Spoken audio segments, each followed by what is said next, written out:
Revenge with Karen. I've been the invisible hand of this company for 17 years, and let me tell you, the invisible hand is usually the one flipping you the bird. People think payroll is just hitting a button and watching numbers fly through the ether like magic corporate fairy dust. It's not. It's plumbing. It's sewage. It's routing 1 million gallons of financial sludge through pipes that were built when dial-up was considered cutting-edge technology, making sure nobody's mortgage check bounces, because a sales rep in Omaha decided to input his commission as a negative integer. I'm Colleen. I'm 48. I drive a Honda that smells like vanilla and resignation. And up until last week, I was the only reason 10,000 employees could afford to buy groceries. Listen, before I get into how I basically performed a digital lobotomy on a Fortune 500 company, do me a favor and hit subscribe. Maybe smash the like. It fuels my caffeine addiction and tells the algorithm that you enjoy watching corporate empires burn. So, here's the landscape. I'm the payroll systems administrator. It's a fancy title for the janitor of money. I sit in a cubicle that gets zero natural light, tucked behind the server room that hums loud enough to rattle your teeth. I like the hum. It drowns out the sound of the marketing team upstairs congratulating themselves for breathing. For nearly 2 decades, I built a delicate ecosystem of scripts, patches, and backdoors that held our ancient payroll software together. The vendor stopped supporting our version back when Obama was in his first term, but management, in their infinite, penny-pinching wisdom, refused to upgrade. If it ain't broke, don't fix it, they said. It was broke. It was shattered. It was a digital crime scene. The only reason it worked was because I wrote 3 specific automation scripts that ran every other Tuesday at 2:00 a.m. I called them the Holy Trinity. Script 1, the scrubber. It went in and cleaned up the inevitable data formatting vomit that HR spewed into the SQL database. Script 2, the handshake, forced the bank's modern API to talk to our dinosaur COBOL backend by essentially tricking the bank into thinking we were a secure connection. Script 3, the silencer. This was my favorite. It suppressed about 4,000 error messages that would otherwise flood the IT help desk tickets and crash the server, auto-resolving them based on a logic tree I spent 4 Christmases perfecting. Nobody knew about the Trinity. Not really. To the executives, it was just Colleen from downstairs, the woman with the sensible cardigans who nodded in meetings and made sure the direct deposits hit by Friday morning. They looked at me and saw furniture. A fixture. You don't thank a lamp for giving light, and you don't thank Colleen for making sure the IRS doesn't raid the building. I was fine with that. I liked the silence. I liked the predictability. I had my routine: black coffee, noise-canceling headphones playing rain sounds, the soothing flow of data streams. Then came Ryder. Ryder was the new CFO. He was 32, had a jawline that looked like it was carved out of arrogance, and an MBA from somewhere that charges you 6 figures to learn how to use the word synergy unironically. He didn't walk, he strutted. He wore suits that cost more than my first car and smelled like sandalwood and aggressive ambition. He was brought in to trim the fat and modernize operations. It's corporate code for fire the people who actually know how things work and replace them with shiny dashboards that don't mean anything. The first time I met Ryder, he didn't look me in the eye. He looked at my monitor setup. 2 screens, he asked, wrinkling his nose like he'd smelled a wet dog. Efficient people only need one. It's about focus, Colleen. I monitor live transaction, flows on the left and audit logs on the right, I said, my voice flat. If I miss a flow error, the warehouse in Jersey doesn't get overtime pay. If the warehouse doesn't get overtime, they strike. If they strike, you don't ship product, he chuckled, actually chuckled. A condescending, dry sound. We have software for that, don't we? Automation is the future. We need to move away from tribal knowledge, tribal knowledge. That was the first red flag. It's the buzzword executives use when they're angry that you're smarter than them. He walked away, tapping something into his iPhone, probably texting his bros about how quaint the legacy staff was. I watched him go, and I felt that old familiar twist in my gut. It wasn't fear. It was the sensation of a barometer dropping before a tornado touches down. Over the next month, Ryder went on a rampage. He fired the head of IT security because he pushed back too much on accessibility, replaced the breakroom coffee with a cheaper brand that tasted like battery acid and despair. And he started holding innovation summits, mandatory meetings where we had to sit in a circle and throw a foam ball around while brainstorming ways to disrupt ourselves. I sat there, holding the foam ball, looking at this guy who had never processed a single W-2 in his life, and I knew. I knew he was looking at my salary, which, admittedly, grown decent over 17 years, and doing the math. He saw a cost center. He saw a middle-aged woman in a cardigan who didn't use Slack emojis and didn't hang out at the Thursday happy hours. He saw fat to be trimmed. He didn't see the grenade pin I was holding. He didn't see that the Trinity scripts were running locally on my admin profile, triggered by my specific user permissions. Didn't know that the system he thought was so stable was actually a Rube Goldberg machine held together by my sheer will and a few thousand lines of custom Python code. I could have told him. I could have scheduled a meeting and walked him through the architecture. I could have explained that if you remove the cornerstone, the cathedral falls down. But you can't teach physics to a man who thinks gravity is just a suggestion. The tension in the office was thick enough to chew on. My coworkers, the few who were left from the old guard, walked around with that hunted look in their eyes. We were like gazelles waiting for the lion to decide who looked the slowest. But I wasn't slow. I was just still, waiting. 2 days before the end of the fiscal quarter, I saw a calendar invite pop up in my inbox. Transition Sync. Hosted by Ryder and the HR director, a woman named Tiffany who smiled so much I was convinced she was actually a robot programmed by a sociopath. Transition Sync. I took a sip of my coffee. It was cold. I looked at my screens, the beautiful, cascading waterfalls of green text on black backgrounds, the heartbeat of the company. I reached into my desk drawer and pulled out a thumb drive. I didn't panic. I didn't cry. I didn't run to the bathroom to hyperventilate. I just quietly, methodically, started backing up my personal files. Not the work files, those belong to them. I mean my personal cheat sheets, my logic maps, the documentation I had written for myself because the official manuals were garbage. I looked at the clock. The meeting was in 10 minutes. I knew exactly what was about to happen. Ryder was going to cut the fat. He was going to save the company $85K a year plus benefits. He was going to get a bonus for streamlining the department. I stood up, smoothed out my skirt, and walked toward the conference room. I felt like a demolition expert walking away from a building rigged to blow, knowing the new owner was about to walk in and start playing with matches. The conference room smelled like dry erase markers and cheap cologne. It was the fishbowl, glass walls on 3 sides. Everyone in the open plan office could see exactly who was getting executed. Ryder was sitting at the head of the table, leaning back in a Herman Miller Aeron chair, like he was posing for the cover of Douchebag Monthly. Tiffany from HR sat next to him, clutching a manila folder like it was a holy scripture. She gave me a sympathetic grimace, that specific expression HR people learn in a lab that says, "I'm sorry I have to ruin your life, but it's policy." "Lean, have a seat," Ryder said, gesturing to the chair opposite him. He didn't stand up to shake my hand. Power move or just bad manners? Probably both. I sat. I folded my hands on the table. I didn't bring a notebook. I didn't bring a pen. I just brought my gaze, which I fixed right on the bridge of Ryder's nose. So, Ryder started, clapping his hands together once. We've been doing a deep dive into the department's structural integrity, looking for redundancies, bottlenecks, anchors. Anchors, I repeated. My voice was steady, monotone. Exactly, he nodded, oblivious to the fact that anchors are the only thing keeping the ship from drifting into the rocks. We're moving to a cloud-native, SaaS-based payroll interface next quarter. It's going to be intuitive, drag and drop, very sleek. We won't need manual intervention anymore. Manual intervention, I said again. I was enjoying this. I was describing a Ferrari to a mechanic who knew he was buying a chassis with no engine. Ryder, the current system processes complex commissions for the sales team that vary by state tax law. The SaaS-based interface you're looking at, is it the one from Payflow Pro? He blinked, surprised I knew the vendor. Yes, it's top of the line. It doesn't handle multi-state retroactive overtime adjustments, I said simply. I wrote a patch for that in 2018. If you switch without porting that logic, you'll be violating labor laws in California, New York, and Illinois within the first pay period. Ryder waved his hand dismissively like he was swatting a fly. The consultants assured us it's plug and play. Colleen, look, you've been a steady hand here. We appreciate that.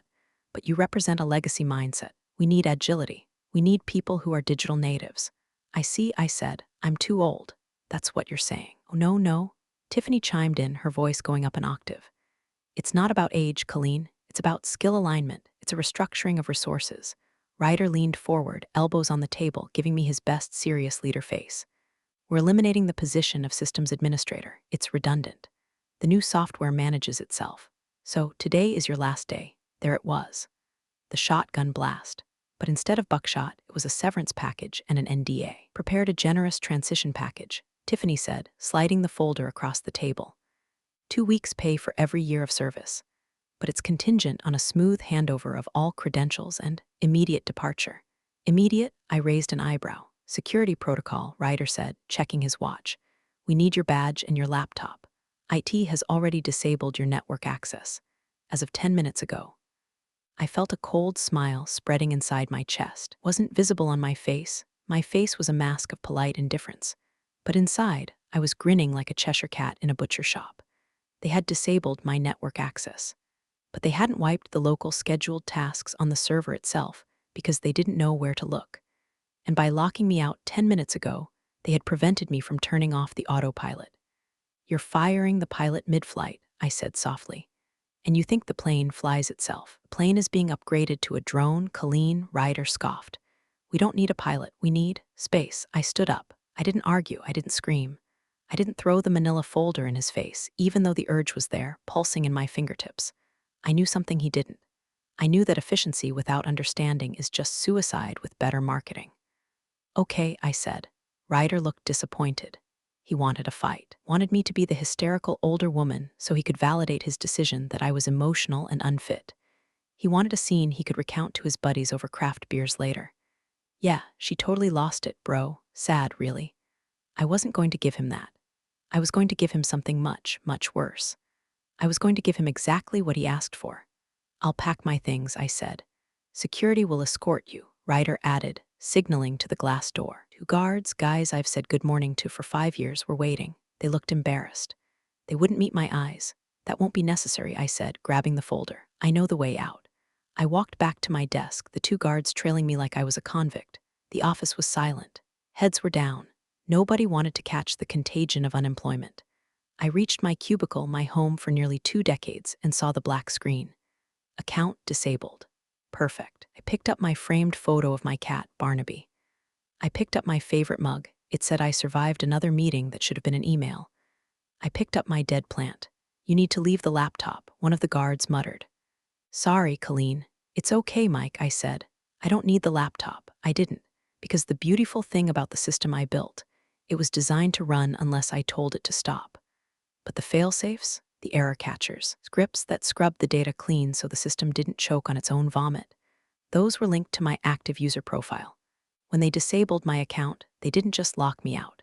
They killed the immune system of the company's payroll infrastructure. They just gave the company AIDS, and they were celebrating because they saved money on the doctor. I walked to the elevator. I didn't look back. I stepped into the lobby, the guards flanking me. I handed over my bag, the plastic worn smooth from thousands of swipes. Good luck, Mike, I said. Take care, Colleen, he mumbled. The automatic doors slid open. The humid air hit me. I walked to my Honda, tossed my box of junk in the passenger seat, and sat there for a moment. I lit a metaphorical cigarette. I quit smoking 10 years ago, but in my soul I was lighting a Marlboro Red with a flamethrower.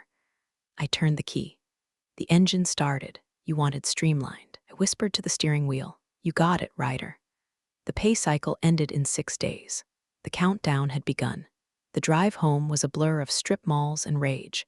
You know that feeling when you bite your tongue really hard, that sharp, metallic taste of blood? That's what my brain felt like. I had spent 17 years keeping that ship afloat. I had come in on weekends when the server room flooded, had manually entered data for 300 employees during the great crash of '09, just so people could buy Christmas presents. And for what? To be escorted out by a rent-a-cop like I was stealing staplers. I got home, walked into my kitchen, and put the box on the counter. My cat, Barnaby, looked at me with that judgmental squint. Yeah, I'm home early, I told him. Don't get used to it. I'm technically unemployed. I didn't cry. I made banana bread. That's what I do when I want to murder someone. I mash bananas. I beat the hell out of the batter. It's therapeutic. As the oven preheated, I sat at my kitchen table with my personal laptop, a beat-up Dell that ran Linux and logged into a secure shell. Now, before the legal eagles on this thread start hyperventilating, I didn't hack the company. I didn't touch their servers. I wouldn't give Ryder the satisfaction of a lawsuit. No, I was checking my external monitoring. See, years ago, I set up a simple ping script from my home network just to tell me if the company payroll server was online. It was a heartbeat monitor. Ping, 20 ms, ping, 21 ms. It was still beating. For now, let me explain exactly what Ryder had done by disabling me. My account, see admin01, wasn't just a user login. Over the years, because IT was lazy and I was competent, my account had become the de facto service account for the Trinity scripts. Script 1, the scrubber. Every pay period, the sales department uploads a CSV file with their commissions. Salespeople are creative. They put $signs where they shouldn't be. They use commas instead of periods. They add notes like urgent payment in the amount column. If you feed that raw garbage into the main payroll mainframe, the mainframe doesn't just reject the file. It locks the batch, freezes, it requires a hard reset. My scrubber script intercepted that file, rejected the hell out of it, stripped the nonsense, and formatted it perfectly for the mainframe. Status without me, dead. The next sales file would be a digital pipe bomb. Script 2, the handshake. Our bank changed their encryption protocol 5 years ago. They demanded TLS 1.2. Our ancient payroll system only spoke SSL 3.0. The company wouldn't pay for the upgrade, $200K. So I wrote a middleware script that acted as a translator. It took the old signal, wrapped it in a new coat, and handed it to the bank. It ran as a background service under, you guessed it, my user credentials. Status without me. When my account was disabled, the authentication token for that script died. The next time the system tried to talk to the bank was going to treat it like a stranger trying to break into the vault. Script 3, the silencer. This was the big one. Our database had a memory leak, a bad one. If it ran for more than 14 days without a specific cache clear command, it would consume 100% of the server's RAM and crash the OS. I had a scheduled task running every Sunday night to clear that cache. Status without me.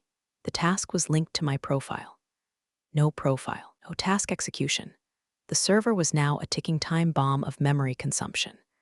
I pulled the banana bread out of the oven. The smell filled the kitchen, sweet, warm, comforting. It smelled like victory. I checked my phone, 4:00 p.m. The transition sync email from Tiffany had included a generic exit interview link. I opened it. Reason for leaving, involuntary separation. Would you recommend this company to a friend? No. Additional comments. I stared at the text box. I typed, ensure the cron jobs on server PAY04 are migrated to a service account immediately. Then I deleted it. Why should I tell them? They fired the expert. They bought the SAW solution. Ryder said manual intervention wasn't needed. If I told them, I'd be intervening. I'd be holding their hand from beyond the grave, and Ryder wanted to be an adult. Adults clean up their own messes. I closed the laptop. 3 days passed. I spent them gardening. I reorganized my spice rack. I watched daytime TV, which is a terrifying glimpse into the decline of Western civilization. I drank wine at 2 p.m. It was glorious. On the 4th day, I got a text from Sarah, a junior payroll clerk who was still there. She was sweet, barely 24. Sarah, hey Colleen, things are weird here. The system is really slow. The sales file keeps throwing an error I've never seen. Error 909, format mismatch. Do you know what that is? I looked at the phone. I liked Sarah. She was innocent collateral damage. But if I helped her, I helped Ryder. Me, sorry Sarah, I don't work there anymore. I don't have access. You should ask Ryder. He has a plan. Sarah, he's in a meeting with the consultants. They're saying it's a network latency issue. I laughed out loud. Network latency. That's it, speak for we have no idea what the hell is happening, so we're blaming the invisible wires. Me, good luck, Sarah. I put the phone on Do Not Disturb. The pay cycle was scheduled to run on Monday night. Today was Thursday. The memory leak on the server was probably at 80% capacity. The sales file was already rejected, meaning commissions wouldn't calculate. And the bank handshake. Oh, that was the finale. I poured myself another glass of Chardonnay. Wasn't Marlboro smoke, but it burned just right going down. The storm wasn't coming. I was the storm, and I had already left the building. Friday morning. The last business day before payroll needs to be finalized. In the world of payroll, Friday before pay week is D-Day. You verify the totals, you check the variance reports, and you stage the ACH file for transmission. It's a high-stress ballet. I was at Target buying decorative throw pillows. My phone buzzed in my purse. I ignored it. It buzzed again and again. I checked the screen. It was an unknown number, but the area code was the office. I let it go to voicemail. I imagined the scene inside the office. It would be subtle at first. Just sluggishness. The screen's loading a fraction of a second slower. The cursor's lagging. That was the memory leak. The server was gasping for air, its RAM filling up with junk data that my script used to vacuum up. It was like a hoarder's house filling up with newspapers. Eventually, you can't walk to the door. I went to the checkout. "Did you find everything okay?" the cashier asked. "I found peace," I said. She looked at me like I was high. Maybe I was high on Schadenfreude. Later that afternoon, I checked LinkedIn. I couldn't help myself. It's a sickness. There was a post from Ryder. Of course there was. Picture of him standing in front of a whiteboard with a bunch of meaningless arrows drawn on it. Caption: "Disrupting the status quo. Rocket excited to lead the finance team into a new era of agility. Sometimes you have to break the old molds to build the new sculptures." #leadership #fintech #no looking back. I snorted so hard I nearly choked on my iced tea. Break the old molds. Buddy, you didn't break a mold. You broke the load-bearing wall. Saturday, the server should be critical by now. If anyone in IT was paying attention to the dashboard, they'd see the CPU usage spiking to 99%. But it was Saturday. The IT guys were home gaming or fishing. And since Ryder had fired the security lead who used to monitor weekend alerts, the red flashing light on the console was blinking in an empty room. Sunday night, the witching hour. This was when the ACH transmission happened. The handshake. System compiles the master file, millions of dollars in salaries, and knocks on the bank's digital door. Knock, knock. Bank, who is it? System, it's me, Legacy Payroll. Bank, show me your ID TLS 1.2 token. System, here is my ID Colleen's disabled user credential. Bank, access denied. I was sitting on my porch listening to the crickets. It was 11 p.m. Somewhere in a server room 10 miles away, a process failed. Didn't explode. It didn't scream. It just stopped. The queue froze. The file didn't send. And because the silencer script wasn't running to suppress the error, the system did exactly what it was programmed to do in 1998 when a transmission failed. It retried. Immediately, and failed again, and retried, and failed. It entered an infinite loop, a retry storm. Within minutes, it would be generating thousands of error logs per second. Hard drive space reserved for logs would fill up. The CPU would melt down. The entire application would seize. I took a sip of wine. "Happy Monday, Ryder," I whispered. Monday morning, 8 a.m. I woke up to 14 missed calls. 3 from Sarah. 1 from Tiffany in HR. 4 from the IT help desk director, a guy named Dave who I actually tolerated. And 6 from a number I didn't recognize, but I assumed belonged to the man of the hour. I listened to Sarah's voicemail first. She sounded like she was crying. "Colleen, oh my God, Colleen, pick up. Nothing is working. The screens are all white. It just says fatal exception 0x004. People are calling asking about their pay stubs. The portal is down. Ryder is screaming at everyone. Please, if you know a password or something, call me." I deleted the message. I felt a twinge of guilt for Sarah. She was a good kid. She was collateral damage in Ryder's war on competence. I listened to Dave's message. "Colleen, it's Dave. Look, I know they screwed you, I know, but the server is bricked. Like hard bricked, we can't even remote in. The logs are full, did you change the root password before you left? Just tell me. I won't tell them. We're drowning here." "I didn't change the password, Dave. I just took the keys to the bathroom with me. I made coffee. I put on jazz. I decided today was a good day to go to the zoo." I turned my phone off. You see, in the corporate world, silence is the loudest weapon you have. If I answered, if I yelled, if I gloated, I was just a disgruntled ex-employee. But by vanishing, by letting the silence stretch out while their world caught fire, I was a myth. I was a ghost. And ghosts are terrifying. I spent the day at the zoo watching the gorillas have a very sensible social structure. If the leader acts like an idiot, the others throw poop at him until he stops. Corporate America could learn a lot from primates. When I turned my phone back on at 5 p.m., the notification light didn't just blink, it strobed. My inbox was a war zone.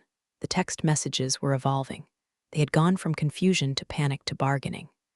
"Tiffany, HR, Colleen, can we jump on a quick call? Seems to be a glitch in the transition." Tiffany, HR 1 hour later. Colleen, it's urgent, please. Tiffany, HR 2 hours later. We are prepared to discuss a consulting fee. Ah, there it is, the magic words, consulting fee. But I wasn't ready yet. The pain hadn't set in deep enough. You don't put a cast on a broken leg until you've set the bone, and Ryder's ego was still far too intact. I drove home and logged into my news feed, internal company Slack channel. I couldn't post, obviously, since my account was disabled. But here's a fun fact. The general channel was public-facing if you knew the URL, intended for external partners to see company announcements. They never password-protected the read-only view. It was glorious. Employee A, is anyone else unable to see their pay stub for Friday? Employee B, mine just says error. Employee C, I called HR and nobody answered. The line just disconnected. Employee D, warehouse manager. My guys are asking if deposits are hitting at midnight. If they don't, nobody is loading the trucks tomorrow. Just a heads up. Then, a post from Ryder. Ryder CFO, team, we are experiencing a minor technical migration issue with the new payroll interface. Rest assured, our top engineers are on it. Expect a slight delay. Thank you for your agility. Agility was still using buzzwords while the ship was taking on water. Tuesday morning, payday -1. The deposits usually hit the bank pending status by now. They hadn't. The phone rang. It was the number I suspected was Ryder's private cell. I let it ring. It rang again immediately. I answered. Hello, I said, voice cheerful like I'd just woken up from a refreshing nap. Colleen, the voice was tight, strained. It was Ryder. He sounded like he had aged 10 years in 3 days. It's Ryder. Oh, hello, Ryder. To what do I owe the pleasure? I thought we had transitioned. Look, cut the crap, he snapped. Then he caught himself. He took a breath. I could hear the desperation rattling in his throat. We have a situation. The server is locked. IT can't get in. The logs are flooded with some error about a handshake failure. And the sales data is corrupted. That sounds like a problem for your new SAW-S interface, I said. Is the drag and drop not working? The SAW-S integration isn't live yet. He shouted, then lowered his voice to a hiss. We were running the old system one last time, but it's broken. It wasn't broken when I left Ryder. It was purring. Well, it's broken now. Dave says there were scripts running under your user profile. See admin01. He says when we killed your ID, the scripts stopped. Oh, I said, feigning surprise. You mean the automation protocols? The ones I built to patch the holes in the software the company refused to upgrade? Yes, those. We need the passwords to restart them. There are no passwords, Ryder. They run on my user token, which you deleted. To restart them, you'd need to rebuild the logic from scratch, or reinstate my user ID. But, oh, wait. Security protocol, right? Immediate departure. I can reactivate your ID. Said quickly, I'm doing it right now. Just tell us how to trigger the batch. I can't do that, Ryder. Why not? Because I'm not an employee. Accessing your network would be a violation of the Computer Fraud and Abuse Act. I signed an NDA, remember? I have to respect the security boundaries you set. Silence. Heavy, suffocating silence. Name your price, he said. I don't have a price, Ryder. I have a life. And right now, I'm making a pot roast. Luck with the agility. I hung up. I blocked his number. I stared at the phone. My heart was hammering, but not from fear, from adrenaline. I had just hung up on the CFO of a $500 million company while he was begging. But the real twist wasn't the money. It was what was happening in the background. See, when a public company misses payroll, it triggers things. Automatic things. The Department of Labor gets a flag. The bank gets suspicious. And most importantly, board of directors starts getting emails from angry investors who check Glassdoor and see employees screaming about wage theft. Ryder wasn't just fighting a computer error. He was fighting a gravitational collapse. Wednesday, payday. The deposits didn't hit. 0. The silence broke. The news picked it up. A local business blog ran a headline, Payroll Glitch or Cash Crisis. Local tech giant misses payday for 10,000 employees. My LinkedIn inbox pinged. Wasn't Ryder. It was the chairman of the board, a man named Mr. Henderson. I had met him once at a Christmas party 10 years ago. He was old money, serious money. Message, Colleen. This is Charles Henderson. We need to talk, not about a job, about fixing a disaster. Please call my office. I smiled. The pot roast was excellent, by the way. I let Mr. Henderson wait for an hour.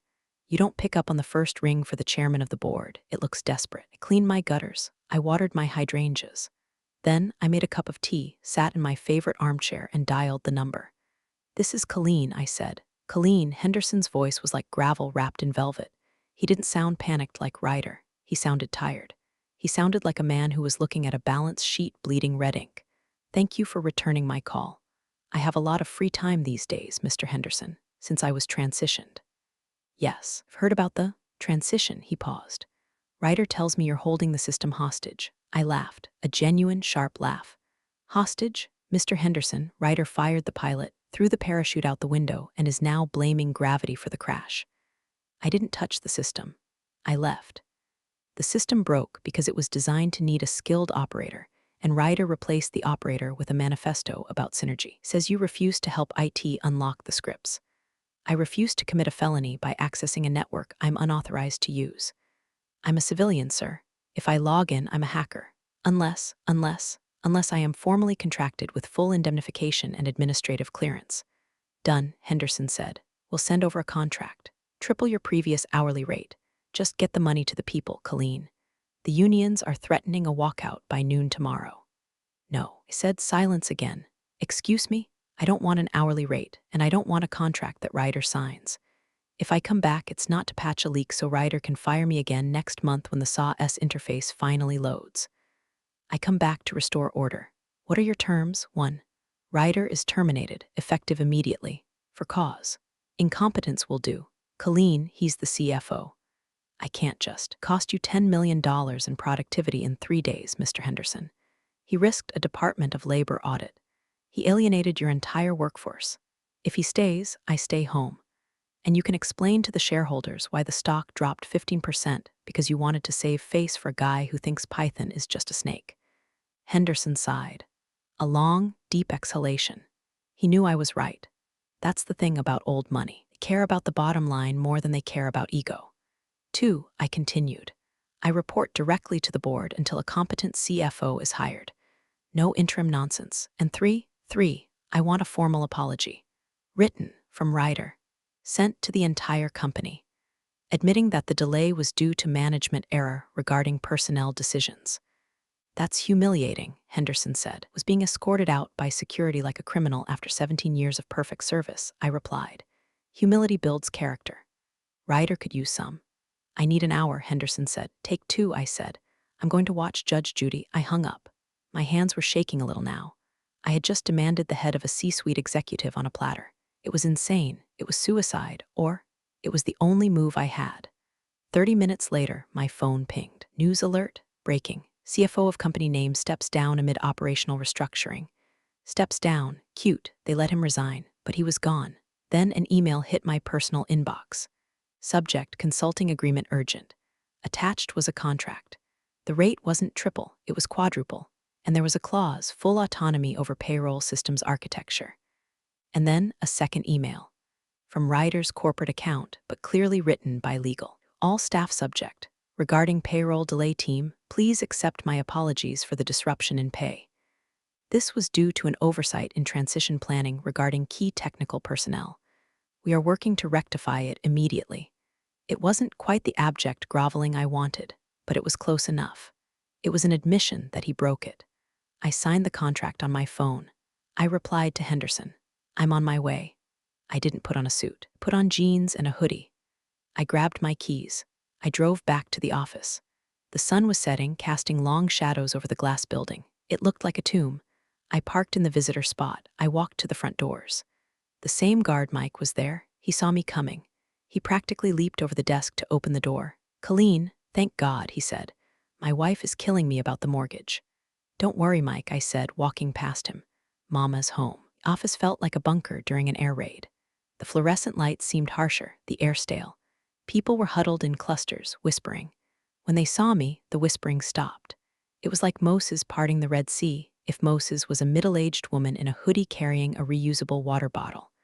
I walked straight to the server room. I didn't stop at HR. I didn't stop at my old desk. I went to the heart of the beast. Door to the server room was propped open with a chair. Inside, Dave, the IT director, and 3 of his sysadmins were sweating through their shirts. The room was hot. The AC was struggling to keep up with the heat coming off the racks. Dave looked up. He looked like he hadn't slept in a week. His eyes were red, his hair a mess. Colleen, he breathed. Jesus, is it true? Is Ryder gone? He's pursuing other opportunities, I said dryly. Move. Eve scrambled out of the chair in front of the main console. I sat down. The chair was still warm.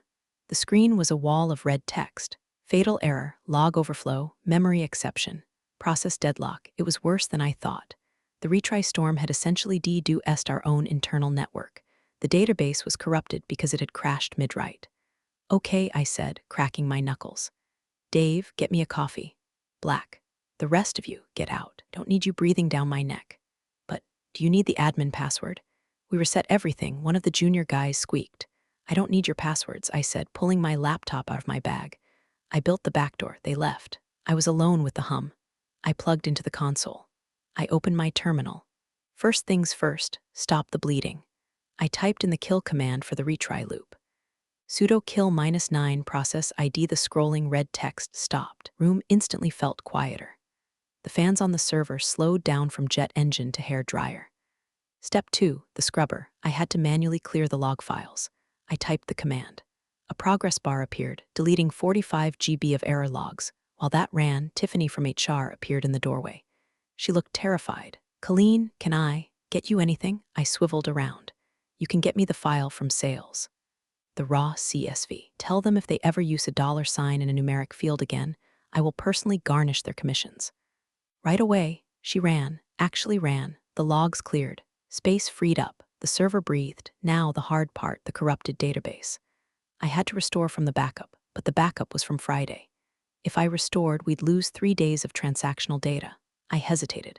Then I remembered script 3, the silencer. It didn't just suppress errors, it cached them. If my hunch was right, the data wasn't lost. It was just stuck in the throat of the system, waiting to be swallowed. I navigated to the hidden temp directory I had created years ago. cd/usr/local/colleen/temp ls. There it was. Cache dump Monday dat. The data was safe. It was sitting there, protected by my code, waiting for me to come back. I almost cried. It was like finding a survivor in the rubble. You beautiful bastard, I whispered to the screen. I initiated the restore script. Parsing data, rebuilding index, success. The database turned green. The system ready prompt blinked. Tiffany ran back in with a USB drive. The sales file, I took it. I didn't even check it. I ran it through my scrubber script. Processing, errors found 412. Errors fixed 412. File ready for import. I looked at the clock. 8:15 p.m. ACH window for next day deposit closed at 9:00 p.m. If I transmitted now, people would get paid by tomorrow morning. I queued the file. I initiated the handshake. The system reached out to the bank. Connecting, handshake verified, transmitting batch. I watched the progress bar, 10%, 40%, 80%. Dave and the IT guys were huddled in the doorway again, watching silently. It was like watching a bomb defusal. Transmission complete. Bank confirmation received. I sat back. I exhaled a breath I felt like I'd been holding since Friday. Done, I said. People get paid tomorrow. Dave let out a cheer. The junior guys high-fived. Tiffany looked like she was going to faint from relief. I stood up. My back popped. Dave, I said, don't touch anything. The memory leak is still there. I'll patch it permanently tomorrow. But for tonight, the system is stable. You're coming back tomorrow. You've asked? I'm a consultant, Dave, I said, grabbing my bag. I bill by the hour, and I have a lot of cleaning up to do. I walked out of the server room. The office was still tense, but the panic was gone. The rumor had already spread. Colleen fixed it. I walked to the elevator. The doors opened. And there, standing in the lobby with a box of personal belongings, was Ryder. He was waiting for his Uber. He looked at me. His face was pale, his eyes hollow. The arrogance was gone. Looked like a kid who had crashed his dad's car. I stopped. He looked down at his shoes. You got it working? He mumbled. Yes, I said. I tried to modernize it, he said, almost to himself. I just wanted to make it better. You didn't want to make it better, Ryder, I said, stepping into the elevator. You wanted to make it yours. There's a difference. The doors closed. I watched his face disappear. I went down to the parking lot. I got in my Honda. I didn't drive away immediately. I sat there, listening to the engine hum. I checked my bank account on my phone. The consulting retainer had already hit. It was a very, very large number. I put the car in gear. I was going to buy a new car, maybe a Lexus. And I was going to buy really expensive vanilla extract for my next batch of banana bread. The next few weeks were a blur of vindication. Ryder's office was turned into a collaborative wellness space. Ironic. But really, it was just an empty room where I sometimes went to eat my lunch and stare at the view he used to think he owned. My new contract was a thing of beauty. I wasn't an employee. I was an external systems architect. That meant I didn't have to go to HR trainings. I didn't have to do performance reviews, and I definitely didn't have to attend innovation summits. I came in at 10 a.m. I left at 4 p.m., and nobody said a damn word. The board appointed a new interim CFO, a woman named Barbara who was 60, wore orthopedic shoes, and knew COBOL. We got along famously. Her first act was to approve the budget for the system upgrade I had been asking for since 2015. "Do it right, Colleen," she said, "and burn that SAW contract Ryder signed." I burned it with pleasure. But the best part wasn't the money or the hours. Fear. When I walked down the hall, managers would stop talking. They knew. They knew I was the one who could turn off the lights. They knew that the efficiency they worshipped was a fragile illusion held together by my code. I wasn't the janitor anymore. I was the landlord. One afternoon, Tiffany from HR stopped by my desk. She was trying to be friendly, trying to bridge the gap. "So, Colleen," she chirped, "now that things are settled, we're having a team happy hour on Friday. Do you like to come?" I looked at her. I looked at my screens, the green waterfalls of data, flowing smoothly, error-free. "Tiffany," I said, "I charge $250 an hour. Do you want to pay me $500 to drink cheap margaritas and listen to you talk about your Peloton?" She blinked.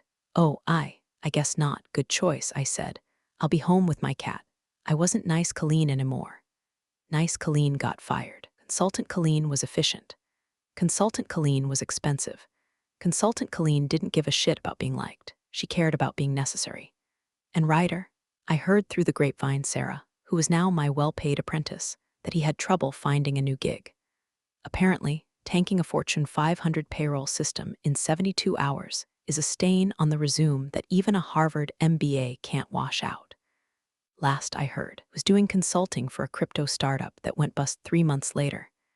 Poetic justice is the sweetest kind, but there was one loose end. The system. I realized that by coming back, I had just reattached the shackles. I was essential again. If I left, they would crash again. I didn't want that. I didn't want to be trapped here until I died. So I started building something new. Not a patch, not a script, a manual. A real, comprehensive, idiot-proof manual. I spent my days documenting every line of code, every logic tree, every backdoor. I taught Sarah everything. I showed her the scrubber. I showed her the handshake. I showed her how to listen to the server hum. "Why are you teaching me this?" she asked one day. "Aren't you afraid I'll replace you?" "Sarah," I said, lighting a metaphorical cigarette, "I want you to replace me.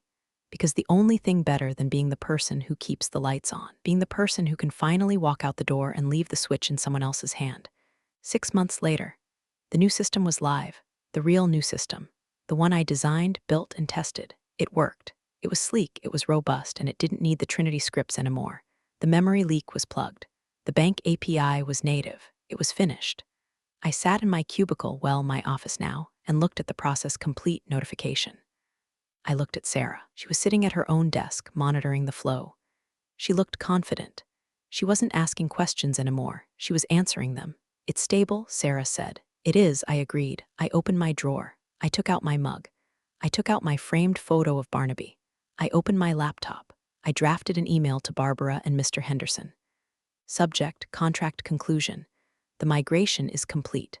Documentation is filed. Sarah's last name is fully trained and designated as lead systems administrator. My work here is done. Effective immediately, I hit send. I didn't wait for a reply. I walked over to Sarah. I handed her a thumb drive. "What's this?" she asked. "That," I said, "is the oh shit drive. It has the source code for a few utilities, just in case the new system isn't as perfect as the vendor says. Use it wisely, and never tell HR it exists." She smiled. A conspiratorial, pretty smile. She was learning. "Thanks, Colleen. Don't thank me," I said. "Just make sure they pay you what you're worth, and if they hire another rider, you call me. I will." I walked out of the building. It was a Tuesday, 2:00 p.m. The sun was shining. I walked to my new car, a Lexus, fully paid for with Ryder's severance money and Henderson's panic money. I got in. I didn't feel angry anymore. I didn't feel sad. I felt light. I had proven my point. I had burned the village to save it, and then I rebuilt the village better than it was before. But I wasn't going to live in the village. I was going to the beach. I started the car. I put on some Fleetwood Mac. I drove out of the parking lot past the security booth. Mike waved. I waved back. You know, people say everyone is replaceable, and they're right. Everyone is replaceable. But the cost of replacement, that's the variable they always forget. It wasn't just a payroll admin. I was the friction that kept the machine from spinning out of control. Now, I was just Colleen, and for the first time in 17 years, that was enough. I merged onto the highway, the city shrinking in my rearview mirror. My phone buzzed. Probably Barbara asking me to reconsider. Probably a recruiter. Probably the world trying to pull me back in. I rolled down the window. The wind was loud. I didn't check the phone. I just drove.